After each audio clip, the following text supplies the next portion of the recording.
الحمد لله الواحد القهار العزيز الغفار مكور الليل والنهار تذكرة لأولي القلوب والأبصار وتبصرة لذوي الألباب والاعتبار الذي أيقظ من خلقه من اصطفاه فزهدهم في هذه الدار وشغلهم بمراقبته وإدامة الأفكار ملازمة الاتعاد والادكار ووفقهم للدأب في طاعته والتأهب لدار القرار والمحافظة على ذلك مع تغاير الأحوال والأطوار أحمده أبلغ حمد وأزكاه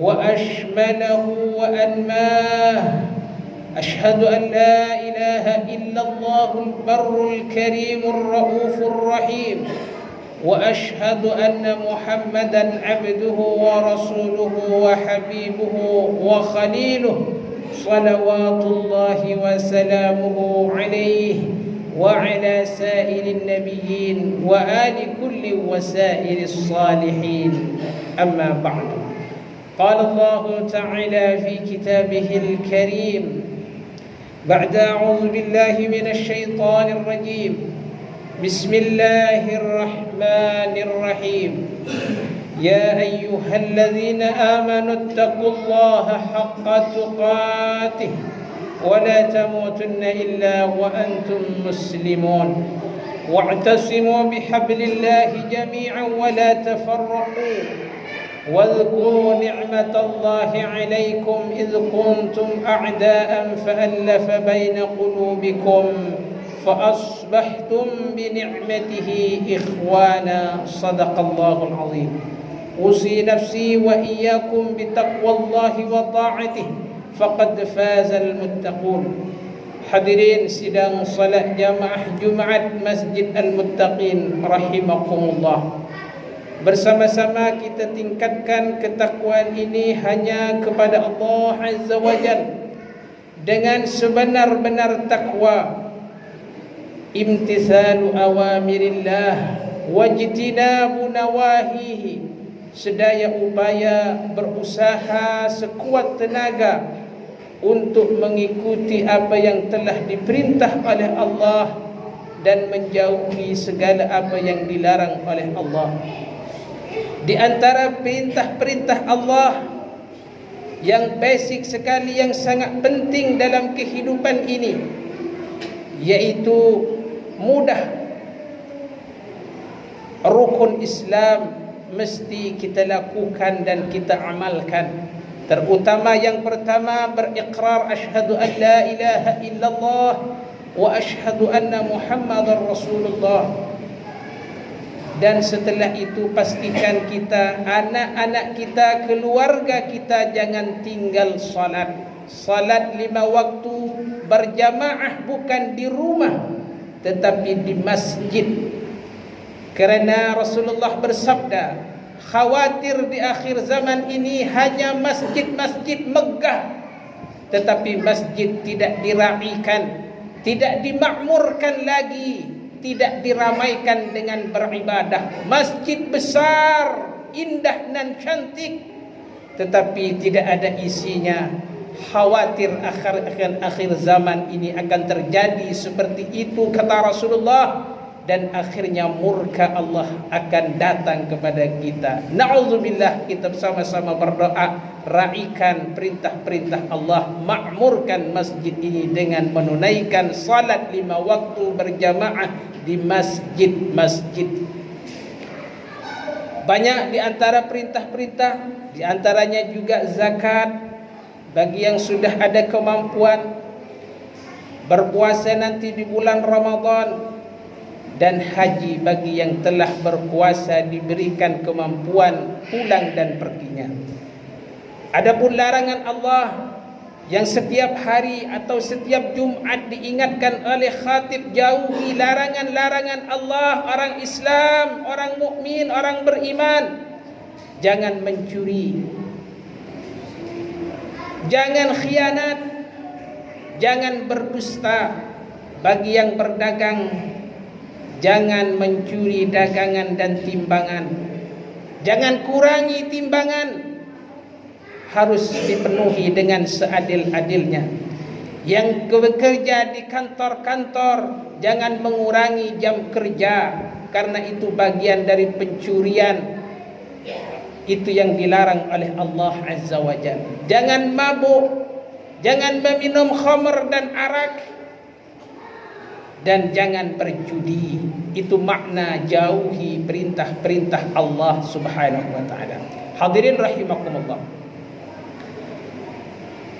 Pada hari yang mulia ini, temanya adalah berkaitan dengan asbabun nuzul, sebab-sebab turunnya ayat yang berbunyi qala man yuhyil 'idhama wa hiya ramim qul yuhyiha alladhi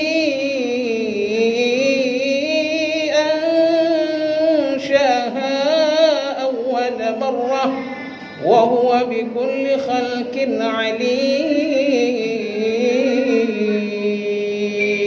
عليم. صدق الله العظيم. Di zaman Rasulullah sallallahu alaihi wasallam, ini di antara sebab-sebab turunnya ayat yang kita lantunkan sebentar tadi, ada namanya Ubay bin Khalaf la'natullah alaih. Karena di dalam tafsirnya, kalau menyebut orang-orang yang dimurkai Allah, maka kita sebut la'natullah alaih. Semoga Allah tetap melaknat seseorang yang bernama Ubay bin Khalaf. Apa yang dilakukan Ubay bin Khalaf? Ubay bin Khalaf ini tidak percaya akan hari kebangkitan, namanya Yaumul Ba'si. Bukan ragu lagi, tetapi dia tidak percaya kalau dirinya akan dibangkitkan kelak di akhirat. Ubay bin Khalaf ini tidak percaya kalau pekerjaan-pekerjaan yang tidak baik akan dibalas oleh Allah. Pekerjaan-pekerjaan yang baik juga akan dibalas oleh Allah. Dia tidak percaya sama sekali. Maka hadirin rahimakumullah, pada zaman modern ini mungkin tidak sama seperti Ubay bin Khalaf ekstrimnya, tetapi barangkali masih ada orang-orang yang ragu benar atau tidak kelak di hari kiamat akan dibalas oleh Allah, sehingga sebahagian manusia tidak memperdulikan mana ini haram, mana ini halal, mana ini baik, mana ini buruk. Semua dikerjakan karena mereka ragu dan tidak percaya akan hari pembalasan. Maka Ubay bin Khalaf ini, dia mengumpulkan tulang belulang. Setelah itu dia hancurkan tulang belulang itu, dibawa ke hadapan Rasulullah sallallahu alaihi wasallam. Setelah dibawa di hadapan Rasulullah sallallahu alaihi wasallam, dia berkata, ini yang diabadikan di dalam firman Allah Subhanahu wa taala, qala man yuhyil 'idhama wa hiya ramim. Ya Muhammad, apakah dengan tulang belulang yang sudah menjadi debu hancur ini kamu bilang bahwa akan dibangkitkan dan dihidupkan lagi manusia? Ditaburnya dan dilempar di depan Rasulullah sallallahu alaihi wasallam. Begitu tidak beradab Ubay bin Khalaf. Dia tidak percaya, tidak mungkin tulang belulang yang sudah hancur menjadi tanah, hancur sehancur-hancurnya, akan dibalas oleh Allah Subhanahu wa taala. Apa sabda Rasulullah sallallahu alaihi wasallam? Na'am, yumituka Allah ta'ala summa yab'asak summa yahsyuruka ila an-nar. Ya wahai Ubay bin Khalaf, kelak kamu akan dimatikan oleh Allah, kelak juga kamu akan dibangkitkan oleh Allah dan dimasukkan kamu ke dalam api neraka Jahannam. Pasti hari pembalasan itu. Oleh sebab itu hadirin, kalau kita yakin hari pembalasan ada, maka kalau kita ingat akan pembalasan itu, mestinya kita Allah takut untuk melakukan perkara-perkara yang dilarang oleh Allah Subhanahu wa taala. Qala may yuhyil 'idhama wa hiya ramim. Apakah dengan tulang belulang yang hancur ini akan dihidupkan lagi? Diabadikan di dalam firman-Nya, qul yuhyiha allazi ansha'aha awwala marrah. Katakan Muhammad kepada Ubay bin Halaf bahwa Allah yang akan menghidupkan lagi sebagaimana engkau dahulu tidak dihidupkan.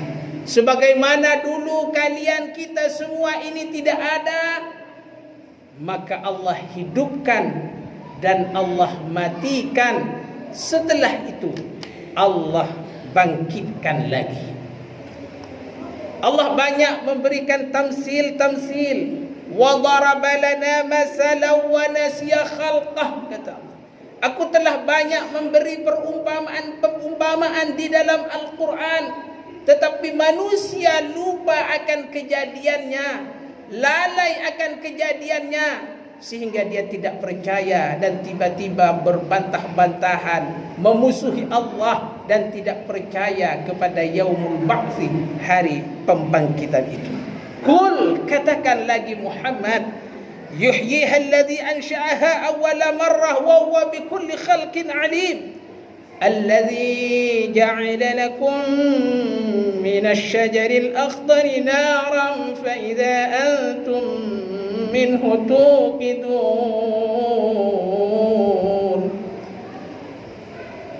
Mungkin kita berfikir berkaitan keraguan ini bagi orang yang sudah yakin, kita merasa sepele. Kita sudah yakin, Ustaz, semuanya yakin. Tetapi sebahagian di antara kita masih meragui akan yaumul ba'ts. Maka kata Allah, Allah yang menghidupkan api dari kayu-kayu yang hijau.